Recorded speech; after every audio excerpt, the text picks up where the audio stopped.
ഒപ്പം കളമശ്ശേരി അതുപോലുള്ള ഒട്ടനവധി ഇനിഷ്യേറ്റീവ് ഇതുമായി ബന്ധപ്പെട്ട് താങ്കളൊക്കെ ചെയ്യുന്നത് വികസനം ചർച്ച ചെയ്യണം തെരഞ്ഞെടുപ്പിലെന്നൊക്കെയാണ് താങ്കൾ പ്രധാനമായിട്ടും മുന്നോട്ട് വയ്ക്കുന്നത്. അപ്പോൾ കഴിഞ്ഞ ദിവസം ഈ BD സതീശന്റെ തെരഞ്ഞെടുപ്പ് കൺവെൻഷനിൽ സലീം കുമാർ ഒരു പ്രസ്താവന കേട്ടിരുന്നത്. അതായത് സർക്കാർ പല കാര്യങ്ങളിലും തള്ളാണ് പറയുന്നതെന്ന് സൂചിപ്പിക്കുന്ന തരത്തിലുള്ള പരാമർശങ്ങളായിരുന്നു. അതിനെ എങ്ങനെയാണ് കാണുന്നത് സലീം കുമാർ? അതൊരു രാഷ്ട്രീയമുള്ള ആളാണല്ലോ. രാഷ്ട്രീയത്തിൽ പറഞ്ഞ് നമ്മളിപ്പോൾ വയനാട് അവിടെ പോയി കഴിഞ്ഞാൽ ടൗൺഷിപ്പുള്ള ആളുകൾ അവരെന്താ അഭിപ്രായം പറയും? എല്ലാ ഇതിലും ഇപ്പോൾ ആലപ്പുഴ കുട്ടനാട് മേഖലയിൽ മഴക്കാലത്ത് വാഹനം ഓടിച്ചു പോകുന്നതെന്ന് പറയും.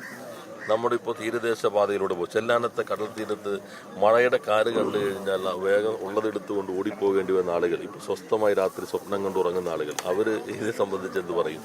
അതുപോലെ തന്നെ ഓരോ ഇപ്പോൾ ചെറുപ്പക്കാർ, അവരിപ്പോൾ ഞാൻ കാണുന്ന പെരുമ്പാവൂർ റേഞ്ച് കാട് പിടിച്ച് കിടന്ന സ്ഥലം, ഇപ്പോൾ അവിടെ വ്യവസായം നടക്കുന്നു, പുറത്ത് ജോലി ചെയ്തിരുന്ന മലയാളി അവിടെ ജോലി ചെയ്യുന്നു, അവർ അതിനെക്കുറിച്ച് എന്ത് പറയും?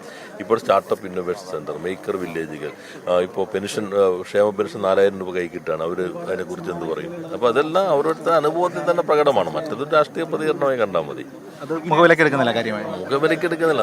അദ്ദേഹത്തിന്റെ അഭിപ്രായം പറഞ്ഞു. പക്ഷെ ജനങ്ങളുടെ അഭിപ്രായം അവരുടെ ജീവിതത്തിൽ നിന്നാണല്ലോ വരുന്നത്. അപ്പോൾ UDF ഇപ്പോഴും പറയുന്നൊരു അഭിപ്രായമാണ്. അതിന്റെ ഭാഗമായിട്ടാണ് അദ്ദേഹം എപ്പോഴും നിൽക്കാറ്. എന്നാൽ വ്യക്തിപരമായി നമുക്ക് കാലം സൗഹൃദമുള്ള ആളാണെങ്കിലും ആ രാഷ്ട്രീയം പറഞ്ഞായിട്ട് കണ്ടാൽ മതി. ഈ രമേശ് പിഷാരടി കാൻഡിഡേറ്റ് ആയി, അപ്പോൾ അതുമായി ബന്ധപ്പെട്ട ചില പ്രതികരണങ്ങളൊക്കെ വന്നു.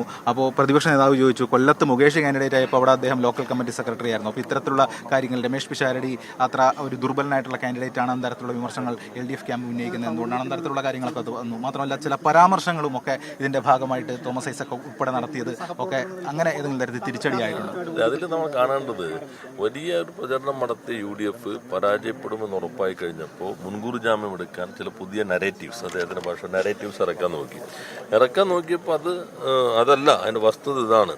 നിങ്ങൾ എന്തുകൊണ്ട് രാഷ്ട്രീയമായി വരുന്ന സ്ഥലങ്ങളിൽ ഇത്തരം നിലപാടുകൾ സ്വീകരിച്ചു എന്ന ചില ചോദ്യങ്ങൾ ഉന്നയിക്കപ്പെട്ടു എന്നേ ഉള്ളൂ. നാം കാണേണ്ടത് ഇതിൻ്റെ ഒരു മെയിൻ ഇഷ്യൂ ചർച്ച ഡൈവേർട്ട് ചെയ്ത് പോകാനുള്ള ഒരു ബോധപൂർവ്വ ശ്രമം നടക്കുന്നുണ്ട്. അപ്പോൾ അതിലാണ് ഇപ്പോൾ നമ്മൾ ഇത് കാണേണ്ടത്. എന്തായാലും നല്ല രാഷ്ട്രീയ സമരത്തിലൂടെ ഇടതുപക്ഷത്തിന് കഴിഞ്ഞ തവണത്തേക്കാളും മെച്ചപ്പെട്ട രൂപത്തിൽ വീണ്ടും തുടരാൻ കഴിയും. ഇപ്പോൾ നമ്മൾ ഈ പാലത്തിൻ്റെ ഏകദേശം പകുതി കഴിഞ്ഞല്ലോ. ഇനി മുന്നോട്ട് തന്നെ പോകണമെന്നാണ് ജനങ്ങൾ എപ്പോഴും ചെറുപ്പക്കാരും ആഗ്രഹിക്കുന്നത്. ആ യാത്രയിൽ ജനങ്ങളെല്ലാവരും ഒപ്പം ഇവിടെയും എല്ലായിടത്തും ഉണ്ടാകുമെന്ന് തന്നെയാണ് ഞങ്ങൾ കണക്കാക്കുന്നത്.